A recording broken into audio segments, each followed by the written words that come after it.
I hail you at English with S. Let's commence today's practice.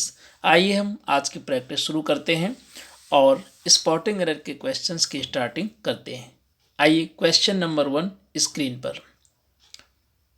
Many people go without two square meal in India. आप question को ध्यान से देखिएगा। Spotting error का question है और क्वेश्चन क्या कहना चाहता है इस पॉइंट को भी बहुत ही ध्यान से समझेंगे। क्वेश्चन कह रहा है कि many people go without two square meals. Option B होगा। यहाँ पर मील में एस लगा दोगे क्योंकि यहाँ पर ध्यान रखना है, आपको इस बात का ख्याल रखना है कि जब हम लिखते हैं क्या मील्स एस लगाते हैं तो यह आपका बन जाएगा, क्या बन जाएगा, ध्यान से देखेंगे, यह आपका फ्रेज बन जाएगा। और 2 स्क्वायर मील्स का मतलब होता है 2 जून का भोजन। Next question number 2। You can hang the picture wherever you will like. बहुत अच्छा क्वेश्चन है। You can hang the picture, आप तस्वीर को टांग सकते हो। वेयर एवर, जहाँ कहीं, यू विल लाइक, आप चाहते हो। याद रखिएगा वेयर एवर क्या है, एक कंजंक्शन है और जब भी कंजंक्शन आएगा तो कंजंक्शन के साथ में हम प्रेजेंट इंडेफिनिट टेंस का प्रयोग करते हैं, यानी कि यहाँ विल को रिमूव कर देंगे। ऑप्शन सी बहुत ही स्टैंडर्ड क्वेश्चन है, ध्यान से देखिएगा। नेक्स्ट स्लाइड स्क्रीन पर। Had you been to Kolkata I would also go with you. Question देखेंगे पूरे ध्यान से और इत्मीनान से। ऑप्शन बी बनेगा।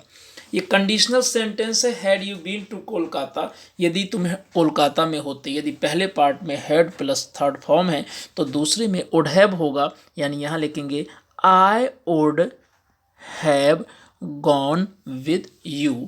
ऑप्शन बनेगा B. Next, had you worked hard in time you would certainly succeeded in the examination. यहाँ पर आप देखेंगे कि ऑप्शन बी बनेगा, क्योंकि पहले पार्ट में हैड प्लस वो आपकी थर्ड फॉर्म है, तो दूसरे पार्ट में होगा you would have certainly succeeded, यानी यहाँ हैव लग जाएगा। Option B. नेक्स्ट क्वेश्चन देखेंगे, क्वेश्चन नंबर 5। पूरे गौर से देखें। He ran so fastly that he was able to overtake the escaping thief. My dear, एक बात बहुत अच्छे से आपको याद रखना है, और वो बात क्या है, वो बात ये याद रखना है आपको कि कभी भी याद रखिएगा, आज नहीं कल नहीं, हमेशा के लिए ये बात आपको याद रखना है। और वो बात क्या है कि फास्टली जैसा कोई शब्द दुनिया में है ही नहीं डिक्शनरी में, यानी कि हम फास्टली के स्थान पर क्या लिखेंगे, हम फास्टली के स्थान पर फास्ट का यूज करेंगे। फास्ट एडजेक्टिव भी है, एडवर्ब भी है और नाउन भी है। जब फास्ट नाउन का कार्य करता है तो इसका मीनिंग होता है व्रत या उपवास, और यही फास्ट जब एडजेक्टिव का कार्य करता है तो इसका मीनिंग होता है तेज, और यही फास्ट जब एडवर्ब का कार्य करता है तो इसका मतलब होता है तेजी से, यानी कि यहाँ पर आपका ऑप्शन बनेगा ए। नेक्स्ट क्वेश्चन देखेंगे, question number 6। The speaker would have cut a sorry figure if he did not come. थोड़ा गौर से देखो, पक्षांतर कर दिया गया है कंडीशनल सेंटेंस में। इफ वाला पार्ट है और रिजल्ट वाला पार्ट है, कंडीशन और रिजल्ट। तो यहाँ रिजल्ट वाले पार्ट में लिखा है वुड हैव कट, तो कंडीशन वाले पार्ट में होना चाहिए था had plus third form if he had, यानी कि हम क्या करेंगे, डिड के स्थान पर हैड का यूज करेंगे। Option B. Next question number 7। India, question number 7 बहुत ही ध्यान से देखेंगे। क्वेश्चन क्या कहता है, India and Pakistan have always been at loggerheads with one another on the Kashmir issue. India and Pakistan have always been at loggerheads with one. India और पाकिस्तान कितने लोग हैं, तो आप कहोगे कि ये 2 लोग हैं, और 2 के लिए हम वन अनदर का प्रयोग नहीं करते हैं, ईच अदर का यूज करते हैं।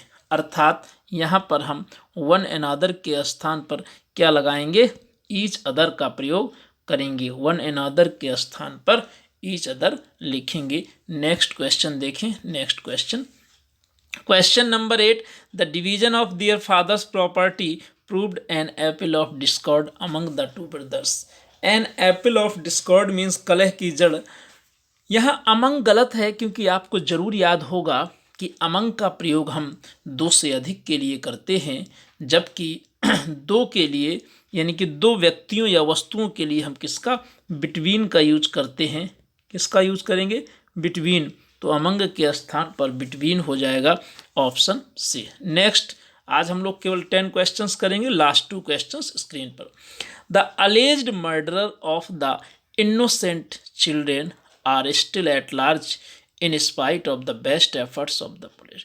The alleged murderer, कथित हत्यारा, of the innocent children, यानी निर्दोष बच्चों का कथित हत्यारा। आर, यहाँ आर नहीं होगा क्योंकि रियल में सब्जेक्ट क्या है, मर्डरर है जो कि सिंगुलर है, तो आर के स्थान पर क्या होगा, आर के स्थान पर इज हो जाएगा option B. Next, he talks as if he was my boss, वह ऐसे बात करता है जैसे कि मेरा मालिक हो। यहाँ पर आपको बहुत अच्छे से समझना होगा ये बात कि वह ऐसे बात करता है जैसे कि वह मेरा मालिक हो। तो यहाँ एज इफ के बाद हम हमेशा वर का यूज करते हैं, वाच के स्थान पर वर होगा ऑप्शन सी, वाच के स्थान पर वर हो जाएगा। चलिए चलते चलते आपको एक क्वेश्चन देकर जाते हैं और क्वेश्चन देखते हैं हमारे कितने साथी सही जवाब देते हैं। आपको बताना है कि ही कौन सा प्रोनाउन है।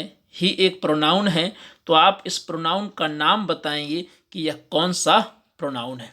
आज हम लोग 10 क्वेश्चंस किए हैं और बहुत अच्छे क्वेश्चन थे। ये सभी ऑब्जेक्टिव एग्जाम्स के लिए इम्पॉर्टेंट हैं। यदि आप इस चैनल में नए हैं तो सब्सक्राइब करें।